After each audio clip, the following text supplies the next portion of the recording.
আমাকে উনি আমার ইচ্ছার বিরুদ্ধে আমার গায়ে হাত দেয়, আমার সঙ্গে আমাকে উনি ধর্ষণ করেছে রীতিমতো। গেল 23 অক্টোবর রাজধানীর বারিধারা ডিওএইচএস এর একটি আইটি ফার্মে চাকরি দেওয়ার কথা বলে ডেকে নেওয়া হয় এই নারীকে। তার অভিযোগ, আধিপ গ্রুপের চেয়ারম্যান দয়াল কুমার বড়ুয়ার সাথে 7 মাস আগে পরিচয় হয় একটি রেস্টুরেন্টে। বিমানবালা হিসেবে চাকরি দেওয়ার প্রলোভন দেখিয়ে অফিসে ডেকে নেন তিনি। নির্যাতনের কথা স্বীকার করলেও ঘটনা ধামাচাপা দিতে নানাভাবে চাপ দেন ওই ব্যবসায়ী।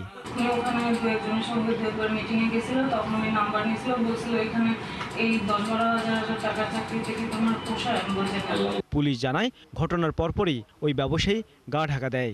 পরে তথ্য প্রযুক্তির সহায়তায় তার বাড়ি চট্টগ্রামের সাতকানিয়া থেকে গ্রেপ্তার করা হয়।